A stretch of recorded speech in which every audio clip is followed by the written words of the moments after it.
I'm recording. Sup? Dope.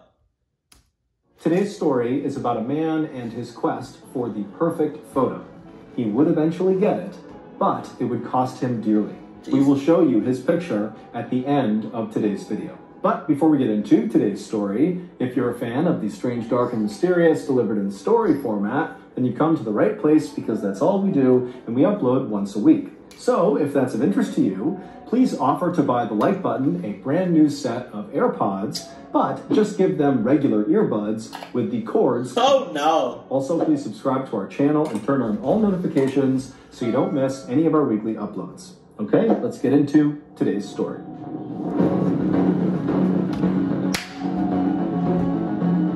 Dice roll! Dice roll!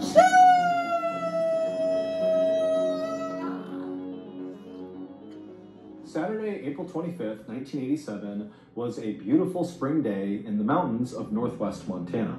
It was exactly the kind of day that 40-year-old Charles Gibbs and his wife Glenda had been waiting for months. The sky was clear, the sun was bright, and the breeze was warm.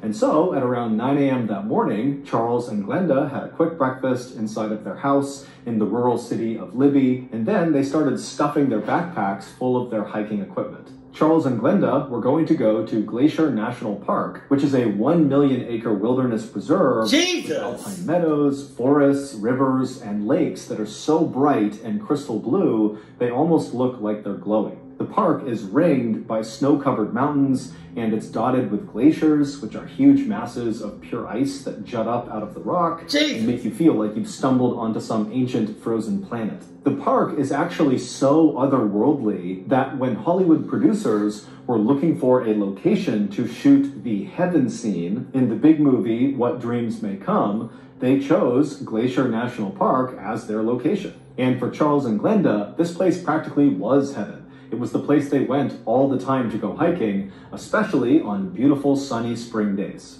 After packing all of... But it sounds like they are isolated as clock from civilization, from the people. 1 million acres? I literally just realized how to scale, how to measure 1 acre.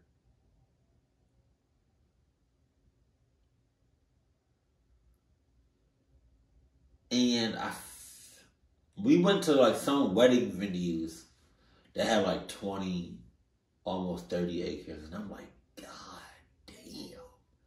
It's so, like, that's a lot of space.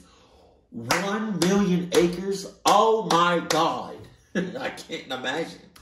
Gear, Charles and Glenda made their way out the front door and began heading to their car when, as they were walking, Charles suddenly stopped short, shook his head, turned around, and ran back inside the house. What? When he came back out again, he was carrying his camera bag, and so he ran over to the car, he sat down in the driver's seat, and he grinned at his wife, and he held up the bag, and he said, "Now we're ready." Both Charles and Glenda worked for the public schools in Libby. Glenda was an elementary school teacher, and Charles drove a school bus. But like a lot of people who lived in Montana, their real passion was the outdoors. And for Charles specifically, his real passion was wildlife photography. He was actually a pretty accomplished amateur photographer. He'd had a couple of photo exhibits locally, and he'd gotten a few of his pictures published in the local newspaper. But what Charles really wanted to do with his photography was get one of his wildlife pictures published in a weekly publication called the Hungry Horse News. The Hungry Horse News was a tiny publication,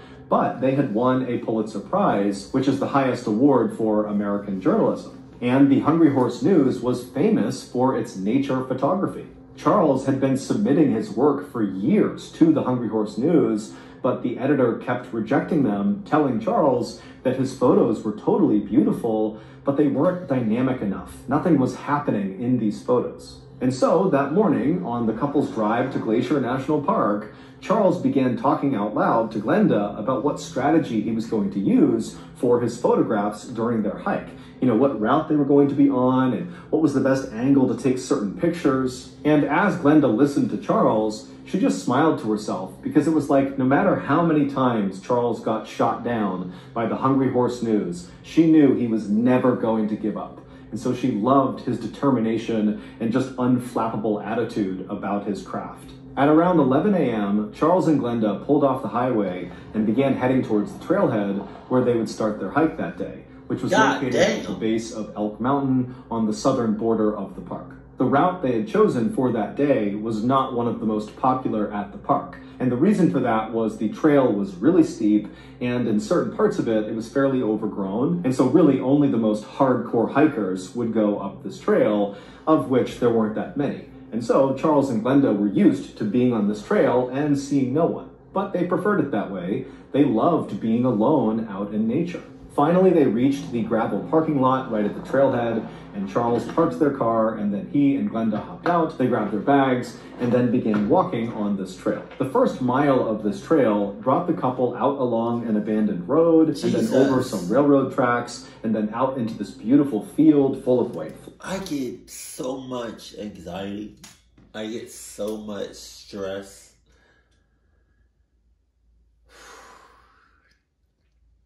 When I see people in shit like this, where it's just like trees, literally all around them, like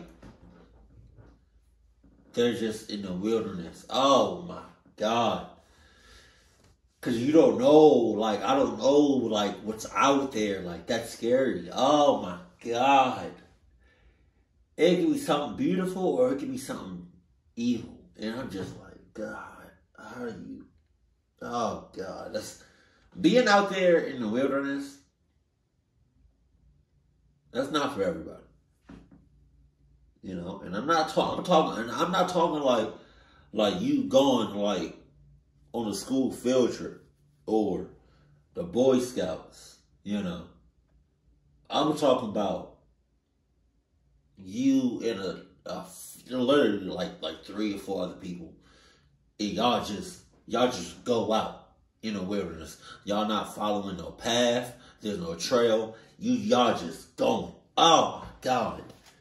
Hours, and then the trail really started to get difficult because it basically went straight up the side of a mountain. And as they walked up this really steep part of the trail, Charles was nonstop taking pictures of everything he saw. There were deer and mountain goats, and at some point the couple reached a clearing on this steep section where they could look down and see a lake, and they saw there were beavers hard at work building a dam. And so of course, Charles got a picture of that too. Now, these were the days before digital photography, and so all these pictures that Charles was taking, he couldn't actually see. He needed to go home and develop the film to see if anything he took was worth keeping. But as Charles and Glenda continued their hike up this mountain, Charles was getting more and more excited about some of the shots he was getting. He felt like they were going to be really, really good, and Hungry Horse News was going to finally accept his work. The couple made it to the summit of this trail by early afternoon, and from up there, they had this beautiful panoramic view of all these jagged mountaintops that were covered in snow, separated by these huge valleys and prairies, and Charles and Glenda were the only ones up there, and so they had this unbelievable view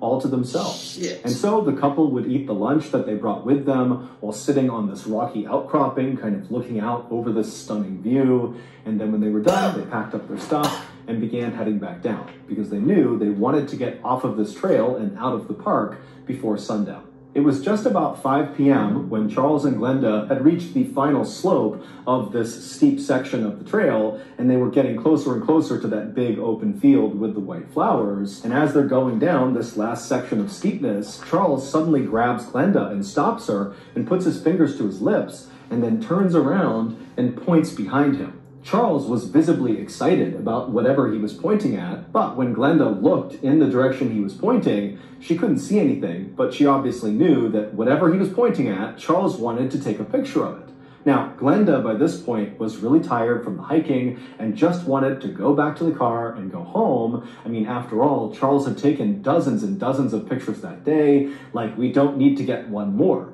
And so Glenda would look at Charles impatiently, basically suggesting, like, come on, we can come back another time. But Charles didn't budge, and he looked at her like, please, I want to get one more photo. And so Glenda kind of did one of these and was like, okay. And Charles said, thank you, I'll meet you at the car. What? And so Glenda stood there and watched as her husband got his camera out, turned around, and began slowly making his way back up the trail. And again, Glenda's looking. She can't see what he's going to take a picture of, but she figured, he had his plan. And Glenda, she turned around and began heading back down towards the car. It didn't take long for Glenda to get back to the car. She got there right around 6 p.m. And when she got there, she hopped inside, sat in the front passenger seat, turned on the radio, and then she expected to have to wait for maybe another 20 minutes or so for Charles to finish up and come join her. But Glenda, after sitting in the car, was so tired that she accidentally fell asleep.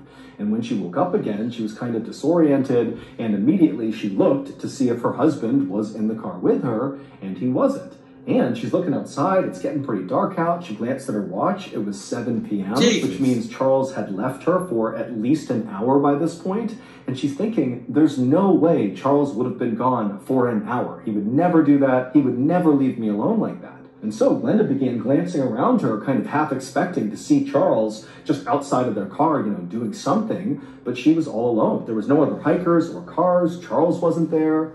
And so starting to panic, Glenda got out of her car and began hustling back onto the trail to go look for Charles. And so she's yelling for Charles, she's looking around, it's getting darker and darker, and there's no sign of Charles. He's not calling back to her.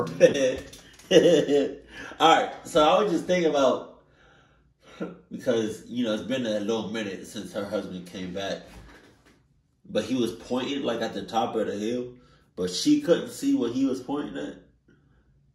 He was probably pointing at but being quiet, but he was probably thinking, look, baby, you'll see it at the top of the hill, look. It's Cluckness.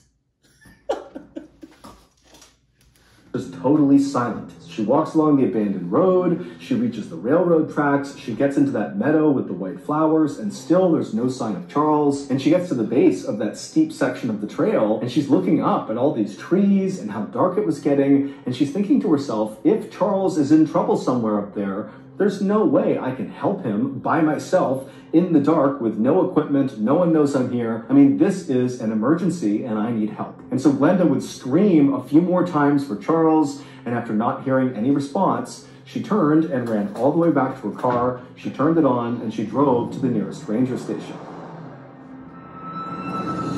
Charles!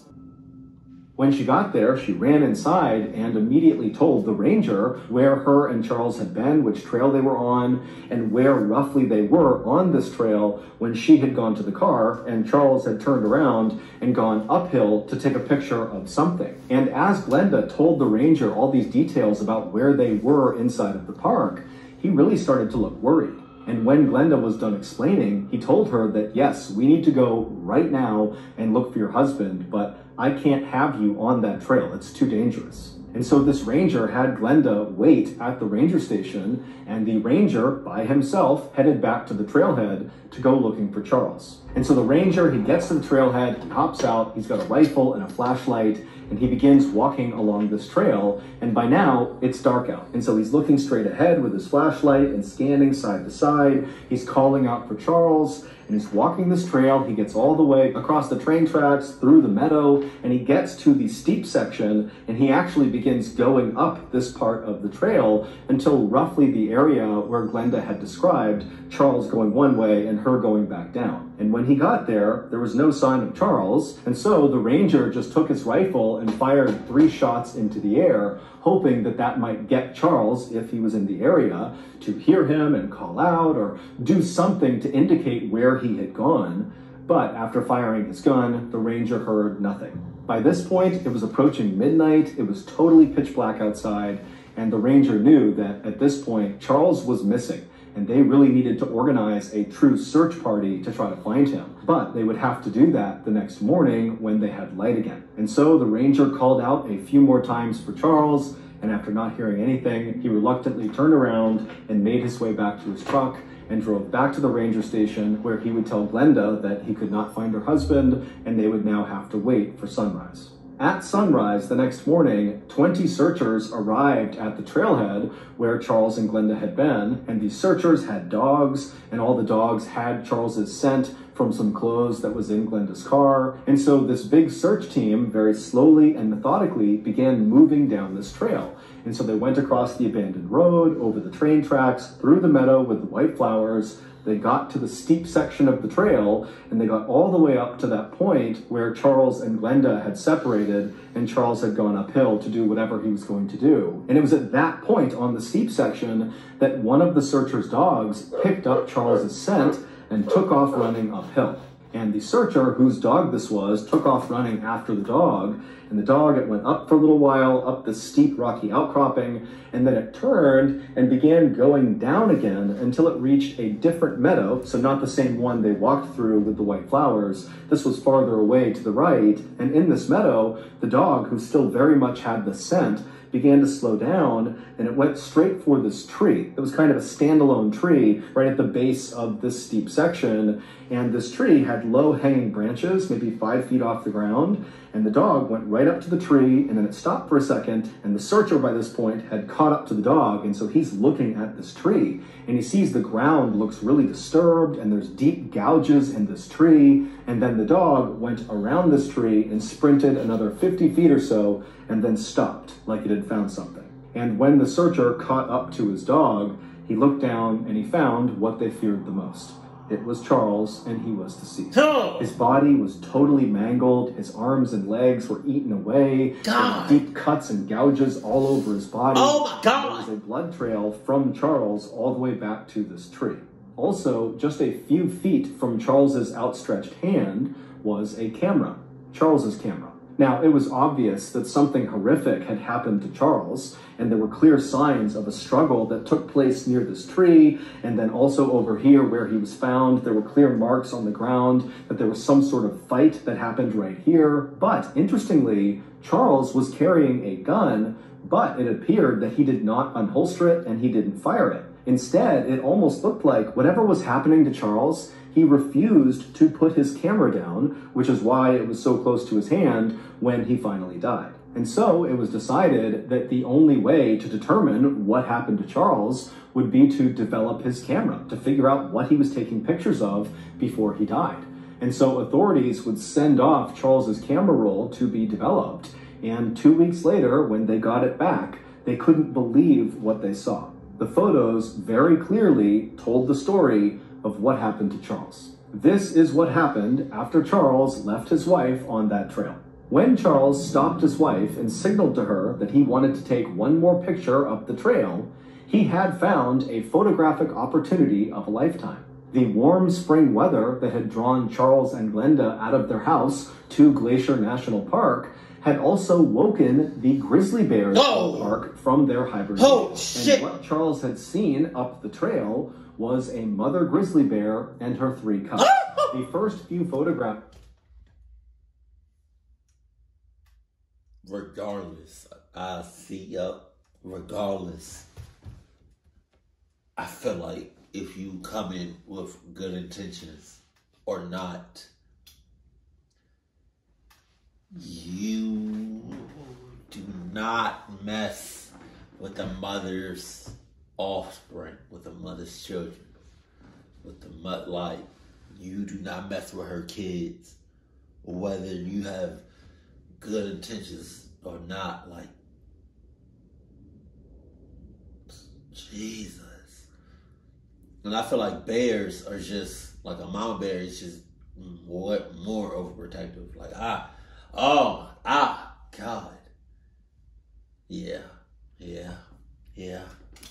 that Charles would take of these bears were shot from a good distance away, and it just showed the mother bear and her 3 babies just kind of sauntering around the rocks, not really paying any attention to Charles. To Charles, grizzly bears were the most majestic creatures in nature. He didn't just love them, he viewed them as if they were sort of magical in some way. He was always going to local town meetings to speak about grizzly bears' beauty, and we needed to defend their natural habitat. As such, anyone who knew Charles knew about his passion for grizzlies. And while of course Charles knew that grizzly bears were dangerous, He also thought that the bears, who were very smart and sensitive, could sense his own very gentle and protective feelings towards them, and so if he was around them, they would never perceive him as a threat. Charles had taken some very good photos of other bears, black bears, but he had never taken what he called the definitive grizzly bear photo. And it was going to be this definitive grizzly photo of the mother and her 3 cubs that would finally get him a spot in the Hungry Horse News publication. As Charles took more and more photos of these bears, you could see in the photos that Charles was getting closer and closer and closer to this mother bear and her cubs. It was obvious that he was tracking them, even as the mother bear and the cubs were clearly trying to walk away from him. Finally, when Charles got about 50 feet away from this family of grizzly bears, he must have kicked a rock or stepped on a twig that broke that startled the bears. And so the second to last photo that Charles would take of this family shows the mother bear very clearly turning around to look at Charles.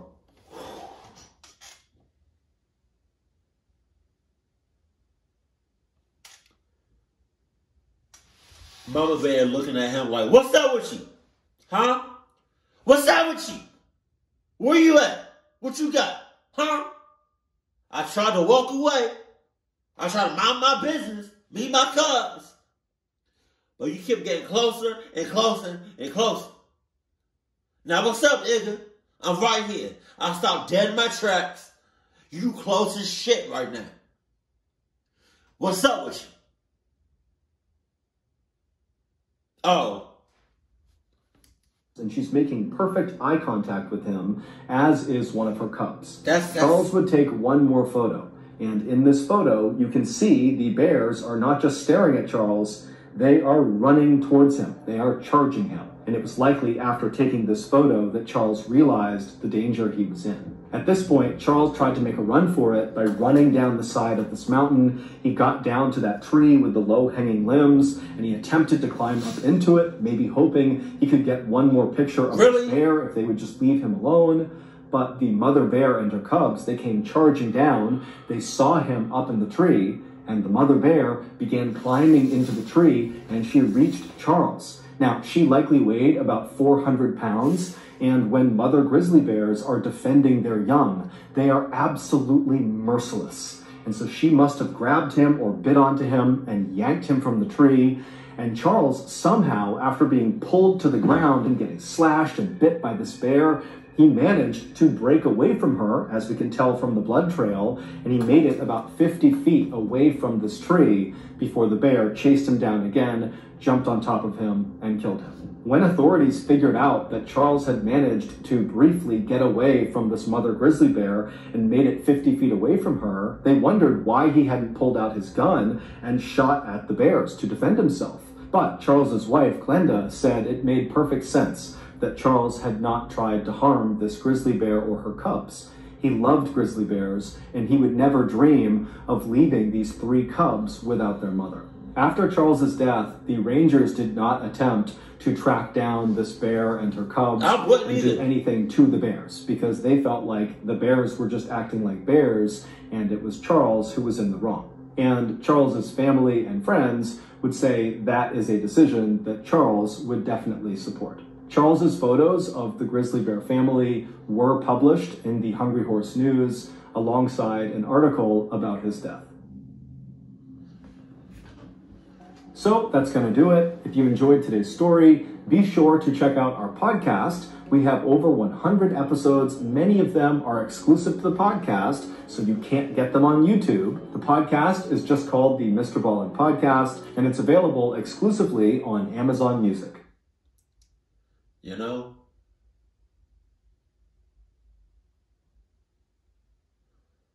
the bear probably sensed or saw Charles, but Charles probably didn't have no cluck intentions. But his wife, you know, we don't know too much about the wife now. Hold on now. Because the wife could have had cluckness all over her, but kind of rubbed off on Charles. So Charles was probably going to the Bears. The Bears probably saw Charles and was like, hey, I'm good. I'm cool. I'm a nice, wholesome person. You feel me? But then the bears probably saw Charles, probably heard what he got going on. But his aura, his energy, his spirit, because of his wife, was covered in cluckness. Yeah. That's crazy. He literally tried to take one more photo at the top of the tree. Oh my God.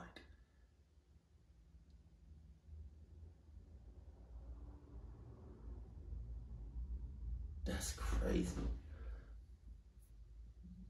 That image of the bears, of the mama bear and the three cubs, of them looking at Charles, that's a scary ass photo.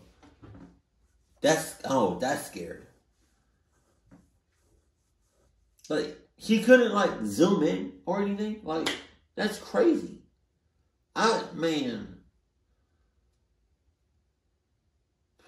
That's 400 pounds of just, that's a lot of weight on you. And to add 3 cubs. But yeah, if you don't know by now, mama bears are really overprotective about their cubs, about their kids. Hell no. You see, but he kept like, I'm sure he had good intentions, but he got too damn close. Shit, man. That's on you.